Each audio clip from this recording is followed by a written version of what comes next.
Hello viewers, let us discuss today Indian federalism issues and challenges. Indian federalism has traversed a long journey since independence, and it's time to assess whether Indian federal system has been successful in mitigating the conflicts of a diverse ethnic society or it has accelerated such conflicts. Students, it's time to assess how the last 75 years since India's independence has built in more compromises or accommodation within the Indian societal system. Let us study today the journey of Indian federal system since 1950.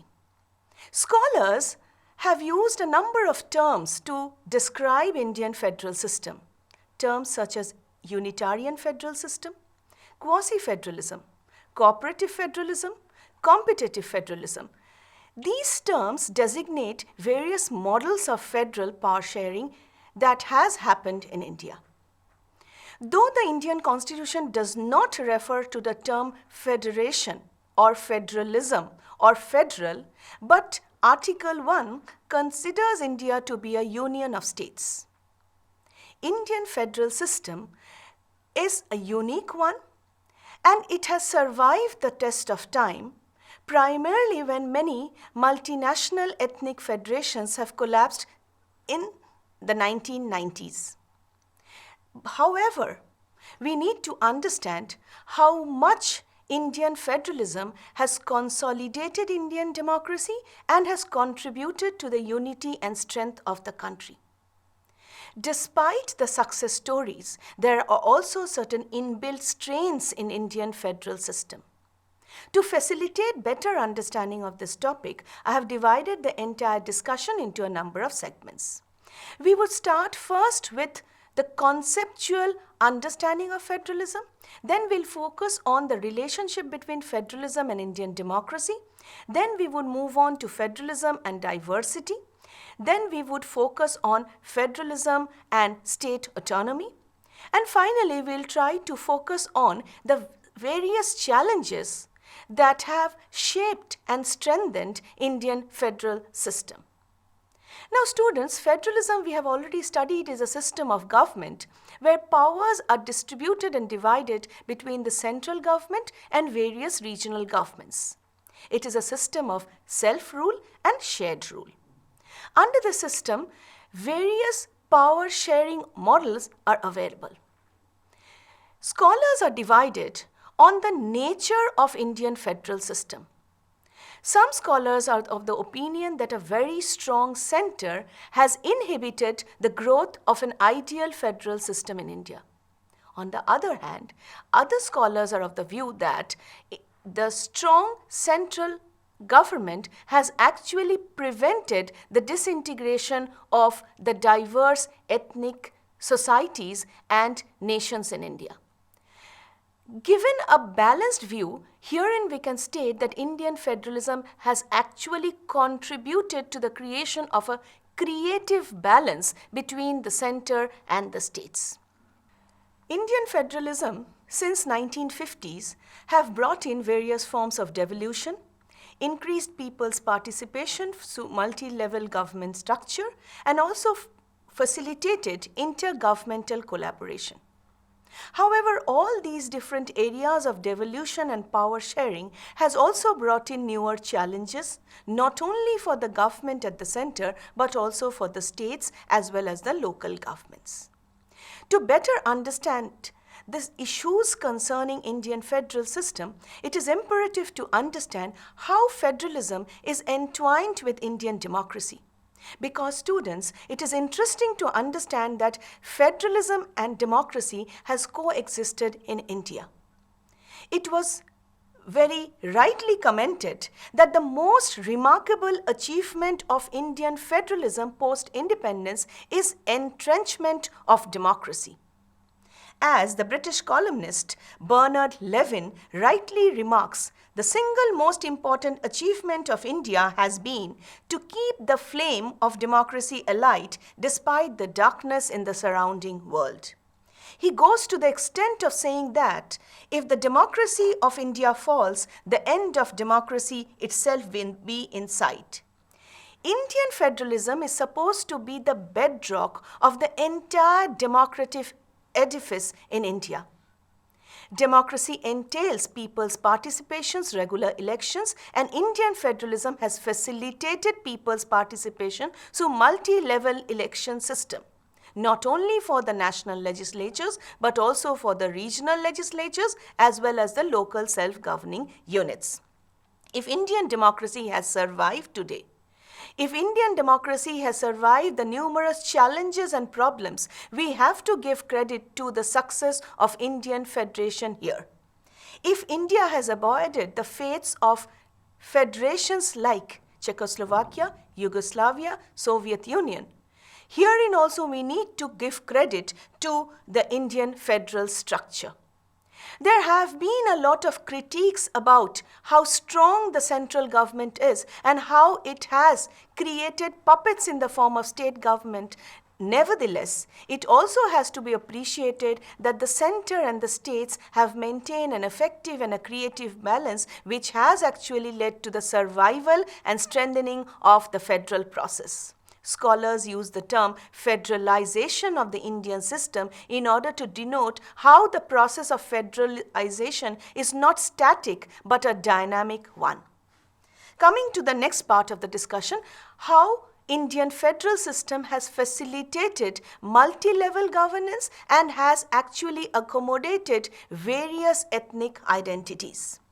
Political scientists continue to debate whether India is a multinational state. They use the term state-nation, nation-state in terms of describing India. But one thing has to be mentioned, that Indian federal system has accommodated diverse conflicts and have facilitated better resolution of conflicts. When India attained independence, the entire country was dotted with linguistic movements. Indian federalism facilitated formation of linguistic states in order to ensure that country did not meet another horror of partition that we had in 1947. We had also seen how Indian federal system has accommodated successive waves of reorganization in the form of reorganization of Northeast in the 1970s and 80s, and in the 2000 when 3 new states were created primarily because of federal power sharing and federal devolution. The recent formation of the state of Telangana out of Andhra Pradesh in 2014 also proves how federalism has actually faced the challenges and have also resolved the challenges that came in its way. Indian federal system has facilitated resolution of ethnic conflicts. Diversity accommodation is a problem in all multinational states.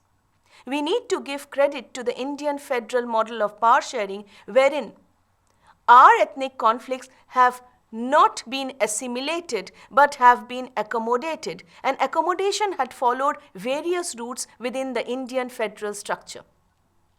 The Indian government has resorted to creation of states within the Indian federal governance model, so much so that the number of states are not fixed like the American federal system.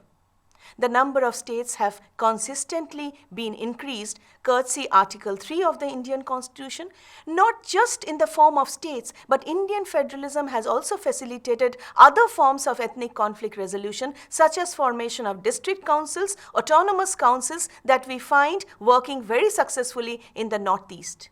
This is not all.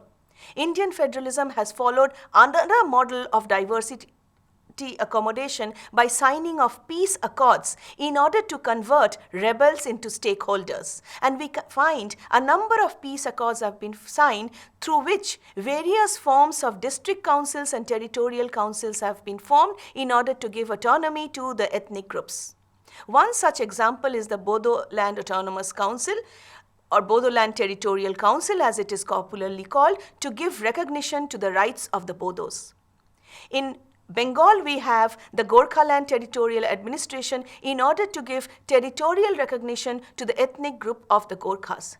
Thus, Indian federalism has facilitated diversity accommodation in multiple ways, and federations have actually ensured that countries do not disintegrate but remain united. Another very important issue of Indian federal system is center-state relations. A number of commissions have been formed since the 1980s in order to understand and better facilitate harmonious center-state relations. We had the Sarkaria Commission set up in the 1980s, we had the Punchi Commission set up, and we also had the National Commission for the Review of the Indian Constitution set up in order to recommend measures to harmonize relations between center and states. No doubt Indian federalism has facilitated democracy and resolution of ethnic conflicts, but there are certain strains and issues which continue to plague Indian democracy. One such issue is center-state relations, where the center seeks to have an upper hand on state issues. One such challenge that Indian federalism has been facing is Article 249 of the Constitution. Article 249 provides that if the Rajya Sabha passes a resolution by two-thirds majority that a matter contained in the state list has acquired national importance, under such circumstances the Indian Parliament can take over the matter contained in the state list and make a law for the entire country. This is considered to be an infringement of state rights. However, this was done in the national interest. The Constitution also contains detailed provisions as to how the center can give directions to the states and the states have to abide by it. So far as center-state executive and legislative relations are concerned, the center has a dominating role to play, and this is the reason why many scholars seek to call India to be a model of unitarian federalism. However, we need to understand that the center's dominance should not be seen as weak states. The center is empowered to give directions to the states, but the states are not weak. They are also empowered in their various other ways. There's another very important area which we need to focus on is the concept of how regional parties have strengthened Indian federal system. When India started off, it was a one-party federal system. We call it the Congress system, as Rajni Kothari popularly propagated it. Later on, since the 1980s, we find the rise of regional parties. It is time to understand whether regional parties have weakened Indian federalism or has contributed to the strength of the Indian federal system. We need to understand two dimensions here. Number one, with the rise of coalition governments since the 1990s, regional parties have partnered with national governments and have created strong central governments. But there is a challenge here. The central government has always fallen prey to the whims and demands and desires of regional parties, and sometimes coalition governments have failed to play a strong role in determining a strong central position.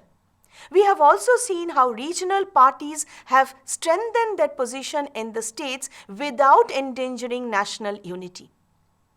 While coalition governments have heralded a multi-party governmental system, in the states we find the single parties playing a major role in developmental governance.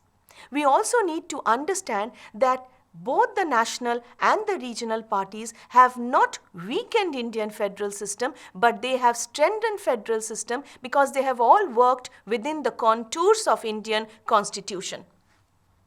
Another very important pertinent point to mention here is how federalism has aided the rise of several smaller regional parties in different parts of the country.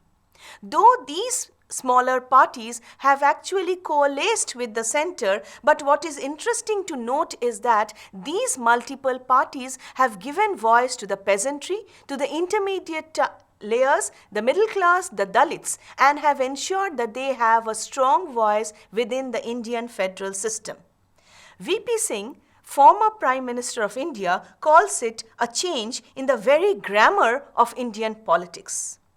Suzanne Rudolph and Lloyd Rudolph, very famous scholars working on Indian federal system, have commented that the states are making themselves heard and felt politically and economically more than they ever have in the half century since India gained its independence from Britain.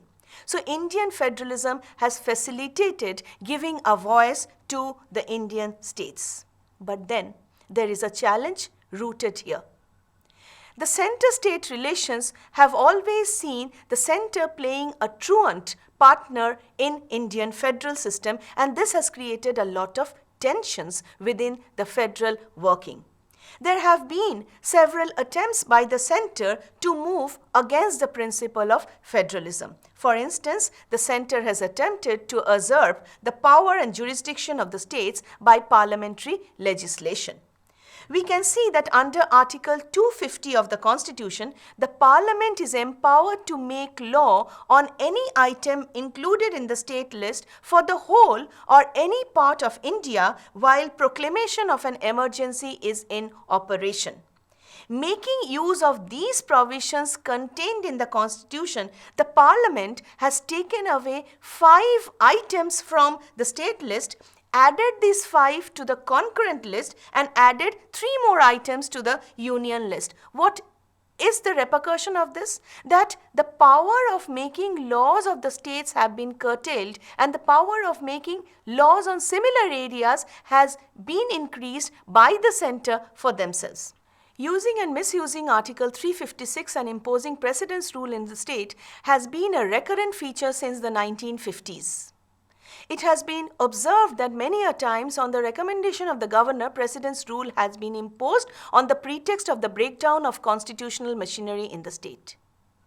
This had actually transformed the states into mere puppets of the center, and the center had taken over complete executive and legislative powers of the states. However, after the SR Bommai case of 1994, the Supreme Court's judgment and directions on imposition of precedence rule, the number of times precedence rule has been imposed has considerably declined. However, we need to understand that the use of precedence rule, though has come down, it has not been completely obliterated, and states are under the fear of imposition of precedence rule.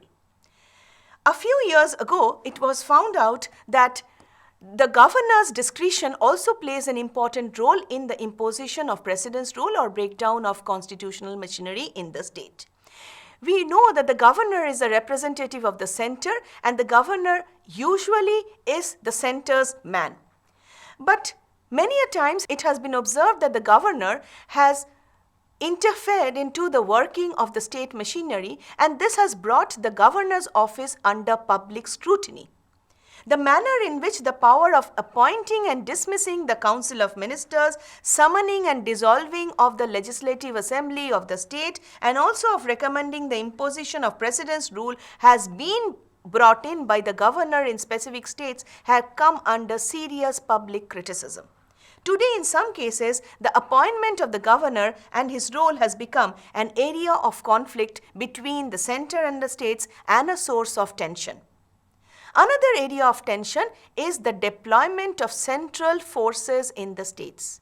Students, please note that law and order is a state subject, and maintenance of law and order within the state is a purview of the jurisdiction of the respective state governments. However, deployment of central forces in the states is a regular feature, and this has led to a lot of tension between the center and the state government.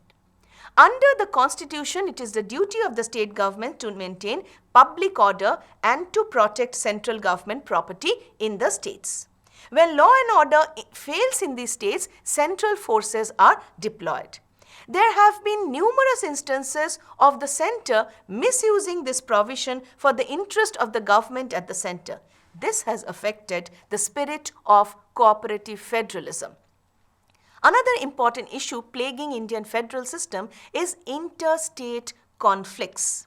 Due to increasing identity aspirations and the state's speedy development, the frequency of interstate conflicts have increased. There are 2 major types of interstate disputes that we have witnessed in India. One is the interstate water dispute, and the second one is the interstate boundary dispute. Normally, an interstate dispute, whether it is a boundary dispute or a water dispute, It increases the bargaining power of the center, primarily because these interstate disputes are tried by tribunals and the center does have a say in the resolution of these disputes. Another very important challenge that the Indian federal system is facing is the question of state autonomy. Demands for greater state autonomy and the restructuring of the federal polity continue to be an important issue in Indian federal studies. The 80s and the early 90s brought new challenges to the Indian state, which also fashioned a part of the studies on Indian identity politics. We have seen several autonomy movements going on in the country. The Jammu and Kashmir problem, the problem of the Nagas, the problem of the various ethnic and tribal communities in Northeast India is far from removed. We have also seen different impact of these conflicts and different ways of resolution of these conflicts. In each case, we find the center taking an upper hand either in the signing of peace treaties with the rebels and the groups or in downsizing the power of the state that we have recently seen in the formation of the Jammu and Kashmir as union territories and relegating them from the status of state to union territories. While the country has more or less contained divisive forces, yet ugly secessionist movements and autonomy movements keep raising their heads now and then, and this is a serious challenge to Indian federalism to keep the country united despite the ongoing ethnic conflicts plaguing the country. Another important area of Indian federal studies is the issue of recommendations provided by various commissions. Most of the commissions that have been created to resolve center-state disputes have provided for a series of recommendations to downsize the power of the center and ensure the states have more autonomy in their respective fields. Herein, I would like to mention a number of recommendations provided by the Sarkaria Commission and whether it was adhered to by the center and the states.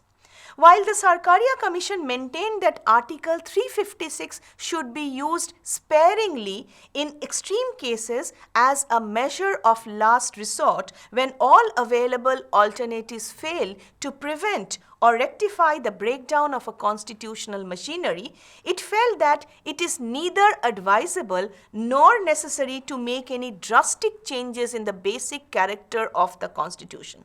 The Commission also rejected the demand put forward by various states to abolish the concurrent list as a retrograde step. The Commission also rejected the demands made by certain state governments and political parties to dilute the supremacy clause.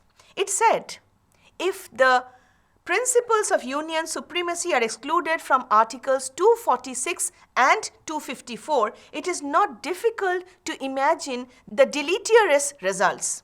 There will be every possibility of our two-tier political system being stultified by interference, strife, legal chaos and confusion.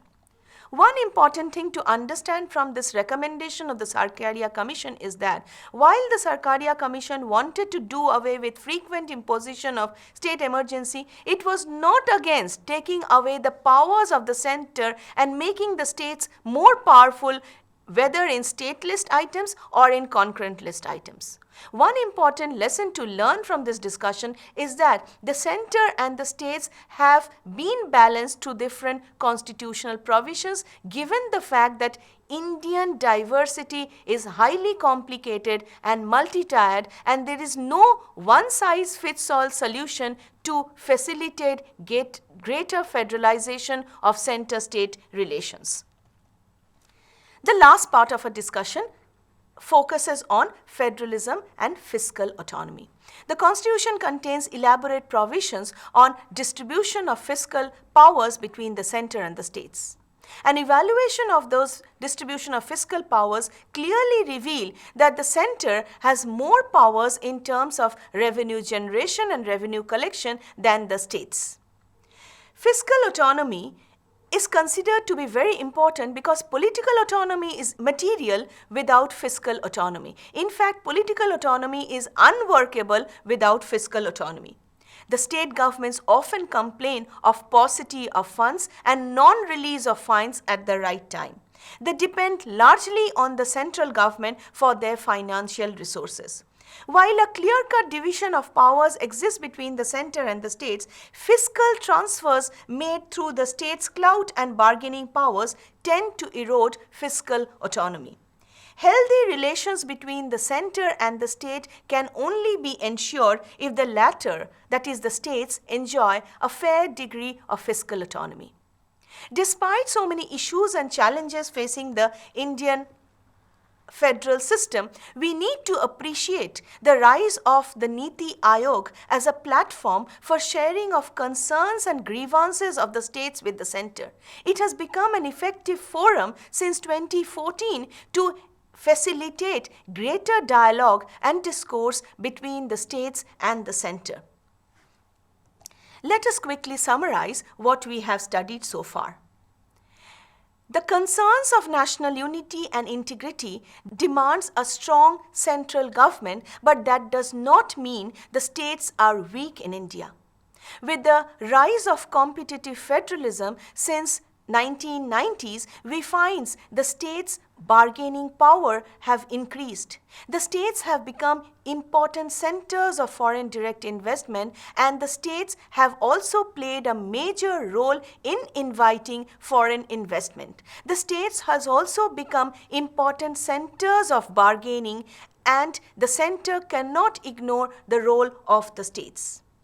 We also need to understand that a union of states in which both the center and the state are meaningful entities have been established. The states are not appendages or puppets of the central government. We have been able to establish, despite serious challenges, inbuilt strains and several issues that we studied today, that we are moving towards a healthy cooperative balance between the center and the states. Even the political parties are ready to cooperate with the central government, despite the fact that there are strong regional parties and strong central parties. Both the center and the states have meaningfully come together and have played an effective role in strengthening Indian federal system despite the challenges of time and the complexities of multi-layered societal problems in India. Thank you.